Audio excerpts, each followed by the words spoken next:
నమస్తే. నేను మీ కుప్ప పద్మిని. ఇన్నాళ్ళు మీ సపోర్ట్‌ని నాకందిస్తూ, మీ ప్రేమని నాకందిస్తున్న ప్రతి ఒక్కరికి కృతజ్ఞతలు. ఇప్పుడు చూడబోతున్న ఈ వీడియో కూడా ఖచ్చితంగా మీకు ఉపయోగపడుతుంది. లైక్, షేర్ అండ్ సబ్స్క్రైబ్ చేసి మీ ఇష్టాన్ని, అలాగే మీ సపోర్ట్‌ని నాకందించండి. అలాగే ఈ వీడియో పట్ల మీ అభిప్రాయాన్ని కామెంట్ సెక్షన్‌లో కామెంట్ చేసి నాకు తెలియజేయండి. నమస్తే. ఓం శ్రీ గణేశాయ నమః. ఓం శ్రీ విష్ణురూపాయ నమఃశివాయ. నమస్కారం అండి. 2024 మే 1వ తేదీ నుంచి గురుగ్రహ ఒక మార్పు అనేది జరగబోతున్నది. ఈ ఒక గురుగ్రహ మార్పు వలన ద్వాదశ రాశి లేదా ద్వాదశ లగ్నాల వాళ్ళకి ఈ ఒక గురుగ్రహ ఒక మార్పు వలన ఎలాంటి ఒక సిట్యుయేషన్స్ వాళ్ళకి ఎలాంటి ఫలితాలు అందబోతున్నాయి అనేది చూసుకుందాం. దానికన్నా ముందు ఇక్కడ గురుగ్రహము 2023వ సంవత్సరంలో మేషరాశిలో సంచారాన్ని చేశారు. ఈ 2023వ సంవత్సరంలో గురుగ్రహ ఒక మేషరాశి సంచారం ఏదైతే ఉందో, ఈ ఒక మేషరాశి సంచారం చేసేటప్పుడు గురువు ప్రతి ఒక్క జీవికి కూడా అంత పూర్తిగా శుభ ఫలితాలు ఇవ్వలేకపోయారు. ఎందుకు అంటే ఈ ఒక గురువు రాహుతో కలవడము, పైగా శని దృష్టి గురువు మీద ఉండడము. గురువు అంటే ఈ యొక్క శని గ్రహము కుంభంలో కూర్చొని తన ఒక తృతీయ దృష్టితో మేషాన్ని ఎప్పుడైతే చూశారో అక్కడే గురువు ఉండడము, అక్కడే రాహు ఉండడము, కొన్ని రాజకీయ విషయంలో అనుకోని చేంజెస్ మనం చూసాము. తర్వాత అనుకోని ఒక ప్రమాదాలు చూసాము.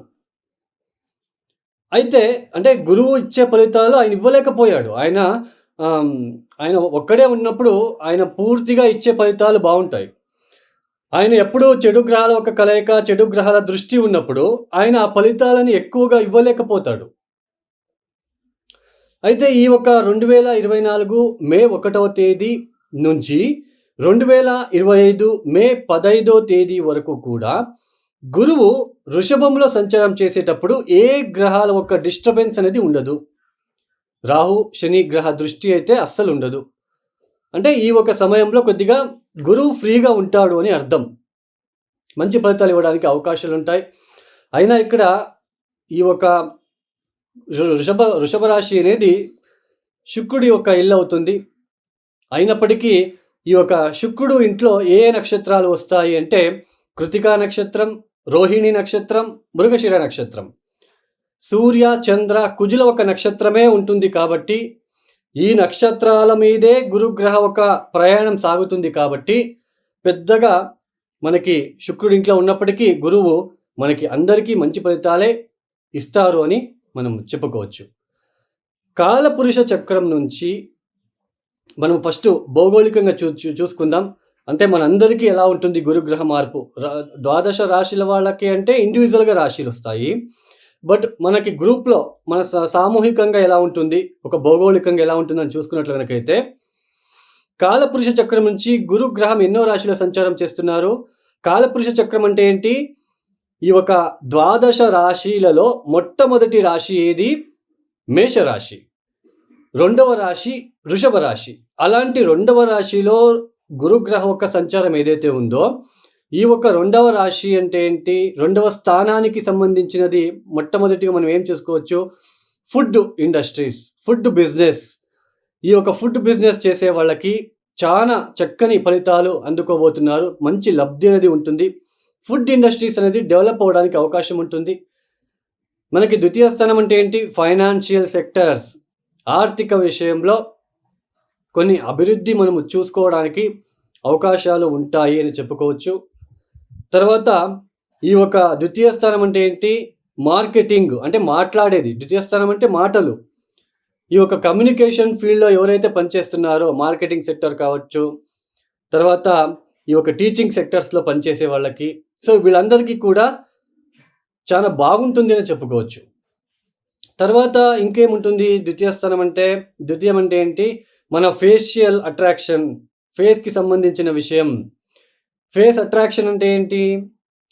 Beauty parlours, cosmetics. సో ఇవన్నీ ఏదైతే బిజినెస్ చేస్తున్నారో సో వీళ్ళందరికీ కూడా చాలా మంచి ఫలితాలు అందుకుంటారని చెప్పుకోవచ్చు. తర్వాత ఇంకొకటి, వృషభంలో గురువు గారు కూర్చొని తన ఒక పంచమ దృష్టితో కన్యా రాశిని చూస్తున్నారు. తన ఒక సప్తమ దృష్టితో వృశ్చికాన్ని చూస్తున్నారు. తన ఒక నవమ దృష్టితో మకరాన్ని చూస్తున్నారు. అంటే మీ యొక్క జన్మజాతకంలో కన్యా రాశిలో లేదా వృశ్చిక రాశిలో లేదా మకర రాశిలో గనక ఏదైనా గ్రహాలు ఉన్నప్పుడు ఆ ఒక గ్రహాల దశ నడుస్తూ ఉన్నట్లు గనక అయితే ఈ యొక్క గురువు గారి దృష్టి ఉంటుంది కాబట్టి సో ఇంకా మంచి ఫలితాలు అందుకోవడానికి అవకాశాలు ఉంటాయి. ఇది మనం గుర్తుంచుకోవాలి. మన దశాభుక్తులు మనం చూసుకున్నప్పుడు గురువు వచ్చినప్పుడు ఆ ఒక దశానాథుడి మీద దృష్టి ఏర్పడినప్పుడు ఆ ఒక దశ ఏమైనా ఇబ్బంది పెట్టినట్లు కనుకైతే గురు దృష్టి పడుతుంది కాబట్టి ఆ ఇబ్బందుల నుంచి బయటపడతామని చెప్పుకోవచ్చు. సరే, ఈ యొక్క ద్వాదశ రాశుల వాళ్ళకి ఈ యొక్క గురుగ్రహ ఒక మార్పు వృషభంలో జరుగుతుంది కాబట్టి ఈ యొక్క ద్వాదశ రాశుల వాళ్ళకి కూడా ఎలా ఉంటుందో మనము ఒక్కొక్క రాశిగా చూసుకుంటూ వెళ్దాం. ఇంకా సింహ రాశి లేదా సింహ లగ్నం వాళ్ళకి ఎలా ఉండబోతుంది ఈ యొక్క గురుగ్రహ ఒక మార్పు అనేది తెలుసుకుందాం. ఈ సింహరాశి వాళ్ళకి గురుగ్రహ మార్పు ఫలితాంశాలు తెలుసుకోకుండా ముందు ఈ ద్వితీయ స్థానంలో ఉంటున్న కేతు గ్రహానికి సంబంధించినది కొంచెం తెలుసుకుందాం. ఎందుకంటే గురువు ఒక దృష్టి ఈ యొక్క కేతు గ్రహం మీద పడబోతుంది మే 1వ తేదీ నుంచి. ఈ మే 1వ తేదీ లోపల అంటే 2023 అక్టోబర్ నుంచి మే 1వ తేదీ 2024 వరకు ఉన్న పరిస్థితులు ఎలా ఉంటాయి ద్వితీయ స్థానంలో కేతు వలన? ఈ సింహరాశి వాళ్ళకి ఈ ద్వితీయ స్థానంలో కేతు వలన ఆర్థిక విషయంలో చాలా ఇబ్బందులైతే మీరు ఎదుర్కొని ఉంటారు. ఎస్పెషల్లీ ఫిబ్రవరి, మార్చు తర్వాత ఈ జనవరి మాసంలో కూడా, జనవరి సంక్రాంతి తర్వాత నుంచే మీకు చాలా ఇబ్బందులు ఎదుర్కొని ఉంటారు. మాటలు దురుసుగా మాట్లాడడము, కుటుంబ వ్యక్తులతో విభేదాలు, ఆకస్మికంగా కుటుంబ వ్యక్తుల నుంచి కొన్ని అపవాదాలు రావడం లాంటివి, తర్వాత వేళకు సరైన భోజనం లేకపోవడం లాంటివి, ఇవన్నీ కూడా మీరు ఫేస్ చేస్తూ ఉన్నారు యాక్చువల్లీ. అయితే ఈ ఒక 2024 మే 1వ తేదీ నుంచి గురువు వృషభంలో సంచారాన్ని ప్రారంభం చేయబోతున్నారు. సువర్ణమూర్తిగా సంచారాన్ని ప్రారంభం చేయబోతున్నారు. సువర్ణమూర్తి అంటే మూర్తి తత్వం ఎట్లా వచ్చింది అంటే, జన్మరాశి నుంచి ఈ యొక్క దశమ స్థానం సంచారం ఏదైతే ఉందో, ఈ యొక్క దశమ స్థాన స్థిత సంచారము మీకు ఇక్కడ సువర్ణమూర్తిగా ఈ యొక్క సంచారం ప్రారంభం చేస్తున్నారు.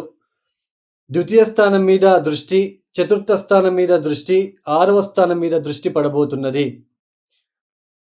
ఎప్పుడైతే గురువు దశమ స్థానంలో స్థితుడయ్యి ద్వితీయాన్ని చూస్తాడో, కుటుంబంలో ఉన్న తగాదాలు కొద్దిగా తగ్గుముఖమయ్యే సూచనలు, మీ యొక్క మాటలు కొద్దిగా ఏదైతే ర్యాష్గా ఇన్ని రోజులు మాట్లాడారో ఇక మీద కొద్దిగా వాటిని స్మూత్గా మాట్లాడుకోవడము అనేవి ఉంటుంది. వేళకు సరైన భోజనాలు చేసుకోవడం లాంటివి ఇక మీద చేసుకుంటారు. కుటుంబంలో ఉన్న చికాకులు కొన్ని తగ్గే సూచనలు ఉంటాయి. తర్వాత ఉద్యోగం లేని వాళ్ళకి జూన్ మాసం నుంచి దాదాపు, ఎందుకంటే మే మాసం మొత్తం కూడా గురు మౌఢ్యం జరుగుతున్నది, గురు అస్తంగతమైపోయి ఉంటాడు. జూన్ 3వ తేదీ నుంచి గురు అస్తంగత త్యాగం చేస్తున్నాడు. ఈ ఒక జూన్ నుంచి కొద్దిగా మార్పు అనేది మీరు చూసుకోవచ్చు. అంటే దాదాపు మీకు ఉద్యోగం లేని వాళ్ళకి ఉద్యోగం దొరికే సూచనలు ఉంటాయి. తర్వాత ఇక్కడ ముఖ్యంగా ఈ యొక్క అష్టమాధిపతి కూడా అవుతాడు కాబట్టి గురువు అష్టమాధిపతి దశమానికి వచ్చినప్పుడు ఉద్యోగంలో లేనిపోని ఒత్తిడులు ఎక్కువగా ఉంటాయి. అంటే ఇక్కడ ఏంటి అంటే, ఉద్యోగం చేసే చోటు పని భారం పెరిగే సూచనలు. ఎవరో ఒకరు సెలవేసి ఉంటారు, ఆ పని కూడా మీ పైన వచ్చి ఉంటుంది. అంటే మీకు ఉద్యోగంలో ఒత్తిడులు ఎక్కువగా ఉంటాయి, పని ఎక్కువగా చేయవలసిన ఒక ప్రమేయం ఏర్పడుతుంది. అయితే ఉద్యోగం అయితే మీకు లభించే అవకాశాలు ఇక్కడ ఎక్కువగా ఉంటాయి. తర్వాత ఆకస్మికంగా ఇక్కడ మార్పిడి అనేది కనిపిస్తూ ఉంటుంది. గృహ మార్పిడి కావచ్చు, వాసస్థలం మార్పిడి కావచ్చు, ఇల్లు కట్టుకోవాలనుకున్న వాళ్ళకి, తర్వాత గృహం కొనుక్కోవాలనుకున్న వాళ్ళకి, తర్వాత సైట్లు కొనుగోలు చేయాలనుకున్న వాళ్ళకి కూడా ఇక్కడ మంచి అవకాశాలు కలిసి వస్తాయని చెప్పుకోవచ్చు. తర్వాత మనకి 6వ స్థానాన్ని చూస్తున్నాడు కాబట్టి ఇక్కడ ఉద్యోగం విషయంలో ఇంటర్వ్యూకి వెళ్ళేటప్పుడు ఇంటర్వ్యూ మీరు ఫేస్ చేస్తూ ఉంటారు కదా! ఈ యొక్క పరీక్ష లాంటివి ఫేస్ చేసే వాళ్ళకి, ఇంటర్వ్యూ లాంటివి ఫేస్ చేసే వాళ్ళకి విజయం లభిస్తుంది అని చెప్పుకోవచ్చు. మొత్తానికి ఈ యొక్క గురుగ్రహం వల్ల మిశ్ర ఫలితాలు గోచరించినప్పటికీ దశమ స్థానంలో ఆయన సువర్ణమూర్తిగా వచ్చాడు కాబట్టి పెద్దగా ఆలోచించాల్సిన ప్రమేయం అయితే ఇక్కడ లేదు అని చెప్పుకోవచ్చు. అయితే అష్టమ స్థానంలో మనకి రాహు ఉంటున్నాడు. సప్తమ స్థానంలో శని ఉంటున్నాడు కాబట్టి ఈ 2024 సింహ రాశి వాళ్ళకి మిశ్రమ ఫలితాలే గోచరిస్తున్నాయి. ఎక్కువ డబ్బు విషయంలో ఖర్చులు ఎక్కువగా ఉంటాయి ఈ సంవత్సరం సింహరాశి వాళ్ళకి. అయితే మీకేం పెద్దగా ఇక్కడ డిస్టర్బెన్స్ అనేది ఉండదు. బట్ ఏమంటే ఆర్థిక విషయంలో, తర్వాత పని చేసే చోటు, ఉద్యోగం విషయంలో పని భారం ఎక్కువగా ఉండడము, ఆకస్మికంగా ఆరోగ్యపరమైన ఇబ్బందులు, ఇట్లాంటివి చిన్న చిన్న ఇబ్బందులు తప్ప పెద్దగా మేజర్‌గా ఏదైతే ఉండదు. ఈ సింహరాశి వాళ్ళు తప్పనిసరిగా ప్రతిరోజు ఆదిత్య స్తోత్ర పారాయణం చేసుకోండి. తర్వాత అమ్మవారికి, కామాక్షి అమ్మవారికి అభిషేకం తప్పనిసరిగా సింహరాశి వాళ్ళు ఈ సంవత్సరం చేసుకోవాల్సింది ఉంటుంది. తర్వాత శ్రీపాద, శ్రీవల్లభ చరిత్రామృత లాంటిది చదువుకోవడము, 9 గురువారాలు తప్పనిసరిగా ఈశ్వరుడికి పసుపు నీళ్ళతో అభిషేకం చేయించుకుంటే చాలా మంచిది. ఈ వీడియో మీకు నచ్చితే లైక్ చేయండి, షేర్ చేయండి, సబ్స్క్రైబ్ చేసుకోండి.